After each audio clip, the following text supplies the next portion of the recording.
80 anos, mas tem corpinho de 60. Lula afirma que disputará a presidência em 2026. CNN Brasil. Apex Futura é o nome da pesquisa. Lula é desaprovado por 53,8% e a sua aprovação, segundo a pesquisa, é de 40,7%. Gazeta do Povo. Lula desobedece excelentíssima senhora ministra Carmen Lúcia e não envia informações em ação sobre lei da ficha limpa. Eita, olha lá, vamos embora. Diário Centro do Mundo. Ciro Nogueira cogita retorno à base da Lula. O Diário no Centro do Mundo, né, diz assim: nos bastidores da política piauiense, um movimento estratégico começa a ganhar força. E o senador Ciro Nogueira estaria cogitando uma reaproximação com o presidente Luiz Inácio Lula da Silva do PT, que não é novidade para ninguém. Meio Independente. PSDB que vem ressurgindo das cinzas, eles querem pelo menos, né? Não sei se tem voto para isso, mas eles querem. Convida o ex-presidente Michel Temer para concorrer à presidência em 2026. Será? Pleno News, olha isso. Lula diz que não haverá assunto vetado em reunião com Trump. Pleno News de novo. Lula volta a criticar o uso do dólar dias antes de reunião com Trump. Tá ficando cada vez melhor, né? Diário 360. Amorim critica a ação militar dos Estados Unidos na Venezuela e defende Maduro, dizendo que ele não é o Bin Laden. E não é mesmo, né? Pleno News, olha isso. Lula, presta atenção na frase do excelente. Me responde aqui uma pergunta, não vai embora não. O encontro de Lula com Donald Trump foi uma vitória para Lula ou então foi uma frustração? Olha, eu vou te dar minha opinião com base nos fatos, inclusive em bastidores, e você pode se surpreender. Então, bom dia para você. Que você tenha uma nova semana que seja abençoada sobre a sua vida e abençoadora sobre a vida das pessoas ao redor de você. A essas alturas, com certeza você já viu que Lula e Trump se encontraram lá na Malásia para negociar o tarifaço e as sanções contra o Brasil. E tinha uma expectativa muito grande sobre esse encontro. Seria aberto à imprensa ou fechado? Seria tenso ou amigável? Trump humilharia Lula, como fez com outros líderes mundiais, como Zelensky? Lula ia conseguir a revogação da tarifa, das sanções sobre os ministros do Supremo? E agora a gente teve a resposta a tudo isso, mas eu vou te responder a pergunta mais importante de todas nesse momento. Qual foi o saldo final desse encontro? Foi uma vitória de Lula ou foi uma frustração? Antes de eu responder a isso para você, você já sabe. Curte o vídeo, se inscreve aqui no canal que é a sua casa. Clica no sininho para você não perder nada e para a nossa voz conjunta chegar mais longe. A cada clique, o YouTube entende que o nosso conteúdo é relevante e leva mais ainda para você e para outras pessoas. Bora lá então, pessoal! O governo brasileiro estava há tempos tentando encontrar um jeito de dialogar com o governo americano para tentar revogar o tarifaço, a Magnitsky e as sanções. Só que era grande o medo. Medo de quê, Deltan? Medo do que o... Olá a todos do canal Web Mídia, sejam todos bem-vindos. Pessoal, vamos ver esse vídeo aqui, tá muito importante você ver esse vídeo, você vai ficar impactado do que você vai ouvir. Então preste bastante atenção, tá? Porque o que vai ser dito aqui vai deixar você de orelha em pé. Depois comente, convide mais pessoas para estar assistindo aqui o nosso conteúdo, tá? Vamos lá, vamos ver esse vídeo aqui na íntegra. O Santíssimo Senhor, que a gente não sabe quem é, disse hoje em declaração o seguinte: traficantes são vítimas dos usuários também. Ele disse que os traficantes são marginalizados, né? Segundo Petros, na Colômbia, disse que os traficantes são trabalhadores, como outros qualquer, né? Produzindo seus produtos para vendê-los. Quem disse isso foi o presidente da Colômbia. E a gente está ouvindo coisas que jamais imaginou, né? Jamais a gente imaginou ouvir esse tipo de coisa, não é isso aí, Antônio Edmilson? Deus abençoe você. Olha isso.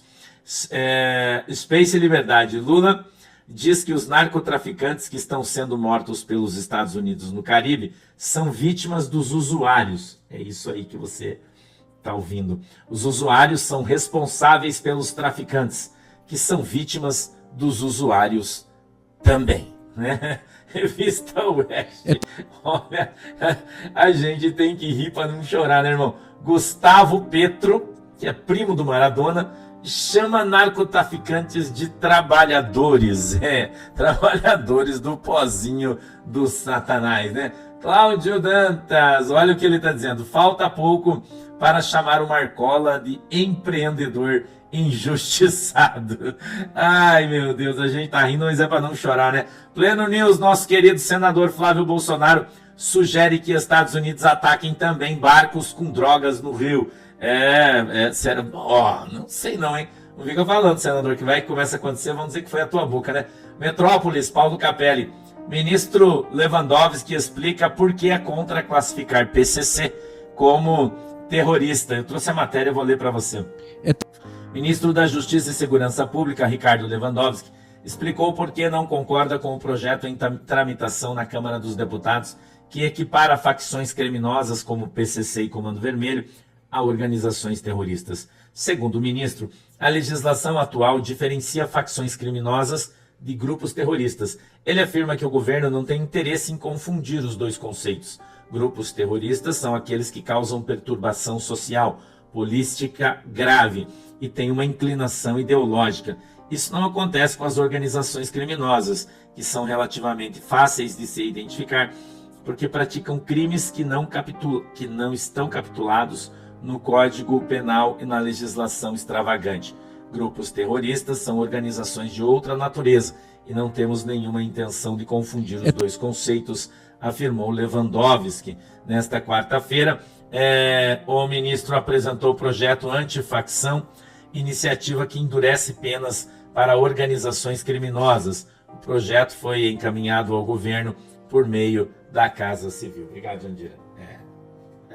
Sem comentários. Gazeta do Povo. Saída de Fux da turma de Moraes diminui peso de indicação de Lula e redesenha forças no STF. Gazeta do Povo.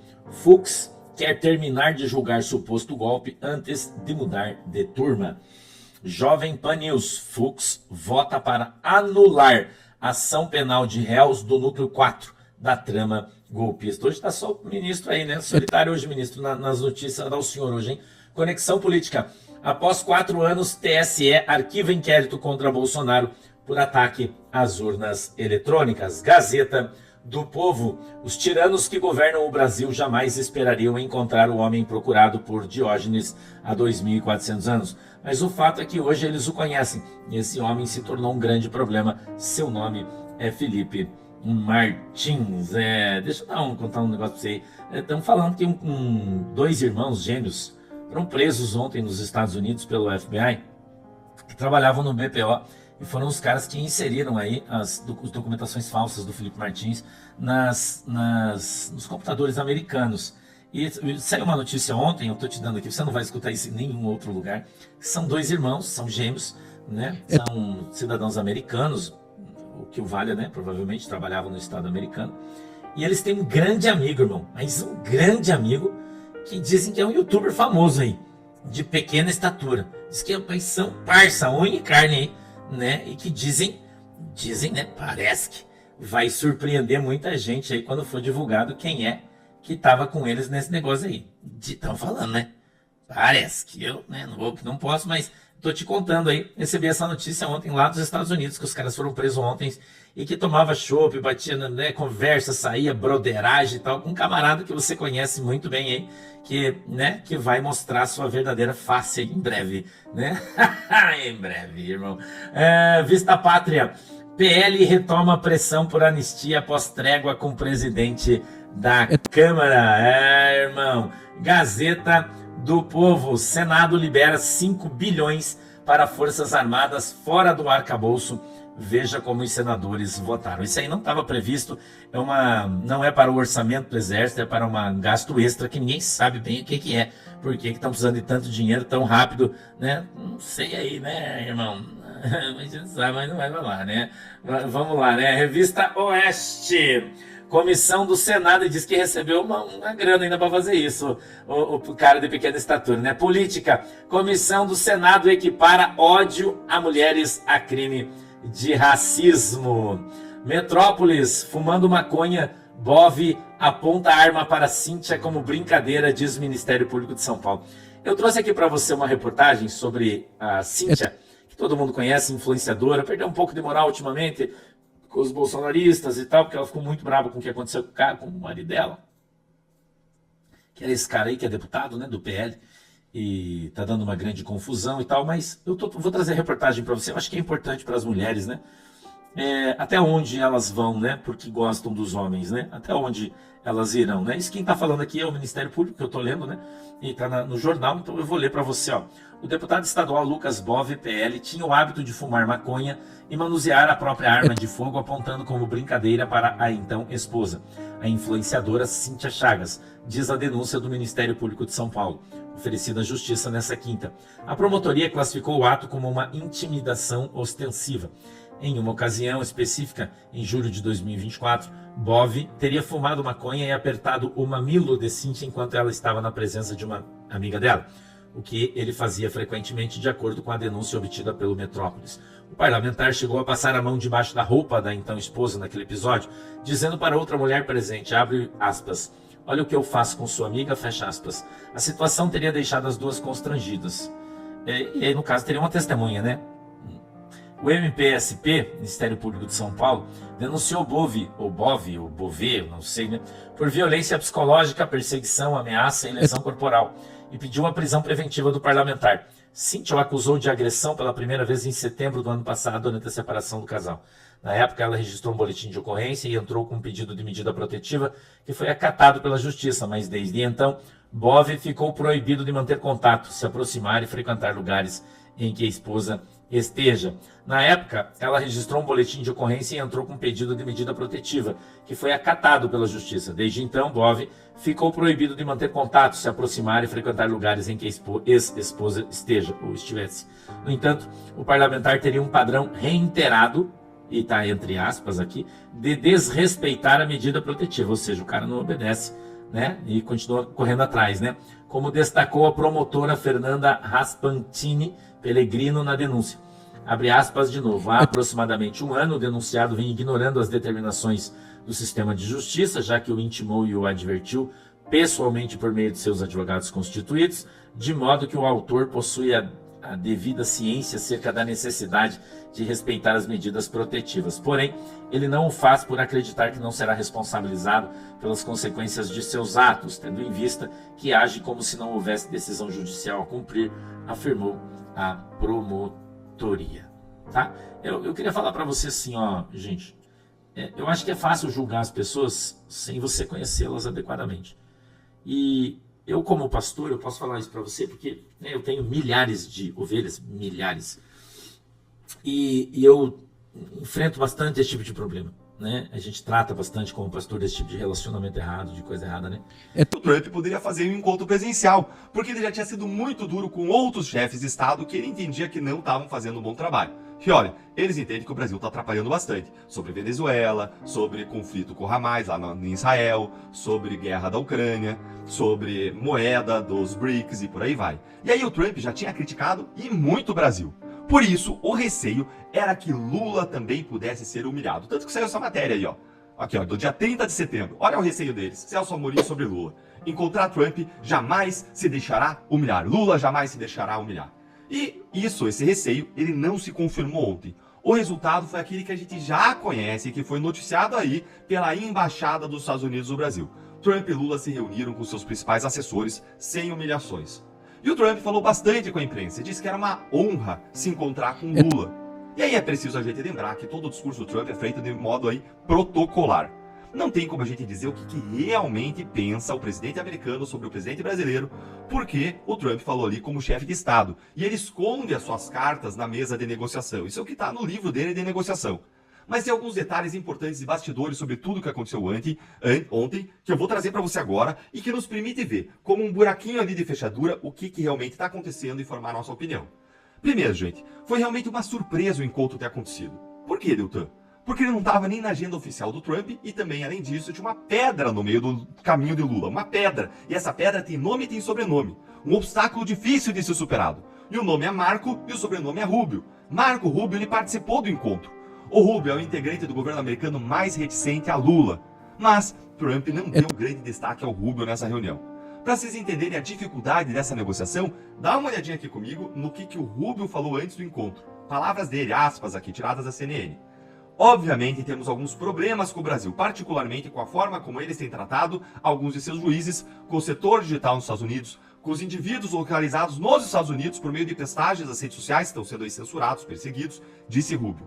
teremos que lidar com isso também. Isso se tornou um problema em tudo isso. Mas o presidente vai explorar se há maneiras de resolver tudo isso, porque achamos que será benéfico. Vai levar algum tempo, disse Marco Rubio. E é importante aqui trazer alguns detalhes aqui para explicar que, apesar de existir na imprensa, na mídia militante lulista, apesar de existir no governo o discurso de que houve uma vitória do governo Lula, o fato é que a reunião acabou e Lula saiu de lá com as mãos abanando, com o tarifaço mantido, com as sanções da Magnitsky aplicáveis, tanto a Alexandre de Moraes como a sua esposa, além das demais sanções de revogação de visto contra autoridades brasileiras. A gente teve um encontro na ONU, primeiro, ali na antessala ali do lugar do discurso entre o Lula e o Trump. Depois teve o telefonema entre os dois. Agora a reunião presencial e nada. Não aconteceu nada. O governo está patinando. E quem diz, não sou eu não. Olha aqui outro bastidor. Veja só como os empresários brasileiros eles ficaram frustrados com o resultado prático do encontro, segundo Jamil Chad no UOL. Governo vê encontro como ato para conter crise. Já empresários, eles esperavam muito mais. Olha aqui, negociadores do setor privado admitiram ao UOL que ficaram, veja a palavra, frustrados com o resultado. Frustrados. E que esperavam que o primeiro aceno de redução de tarifas poderia acontecer. Foi um banho de água fria. Gente, a palavra então é frustração. Claro que eles não iam se identificar aí nessa fala, por receio até de retaliação do governo Lula. Mas a palavra é frustração, é banho de água fria. Pode sair com essa imagem. Imagina lá os dois, um banho de água fria nos brasileiros, a partir desse encontro. Esse encontro, na verdade, teria sido, segundo o governo Lula, para iniciar as conversas. Mas é algo que o governo está fazendo sem parar desde a ONU. Não sai do lugar. O que Lula conseguiu foi apenas começar uma conversa e nada garante que ele vai sair vitorioso dessas conversas. Olha, se você considera isso uma vitória, ok, bom pra você, mas também vai ter gente, como eu, que vai dizer que não teve novidade. Inclusive, como a gente viu, tem muitos empresários reclamando. Na minha opinião, gente, vou te dar minha opinião agora. O que vai determinar se essa reunião de ontem foi um sucesso ou fracasso, vai ser o resultado que virá nas próximas semanas. Ou seja, essa reunião vai ser avaliada pelas suas consequências. Eu torço que o tarifaço caia, mais que a Magnitsky seja mantida, mas a minha aposta é que Lula não vai conseguir nada que não sejam concessões pontuais e autointeressadas dos americanos. Tipo a retirada da tarifa da carne, que os Estados Unidos vão querer fazer porque o preço da carne subiu lá e interessa para eles importar do Brasil sem tarifa. Agora eu quero ouvir a tua opinião. O que você achou desse encontro, hein? O Lula conseguiu atingir alguma coisa? Foi uma vitória? Foi um fracasso? Foi um banho de água fria? Deixa a tua opinião aqui nos comentários, quero ouvir o que você pensa. Então é isso aí, pessoal. Agradeço a vocês por ter ficado até o finalzinho. Peço a vocês que deixem seu like, compartilhe, convide mais pessoas para estar assistindo aqui o nosso conteúdo, tá bom? Fiquem todos com Deus. Em nome de Jesus, até um próximo vídeo. Assim, se Deus permitir, que Deus continue abençoando a sua casa, a sua família, em nome de Jesus.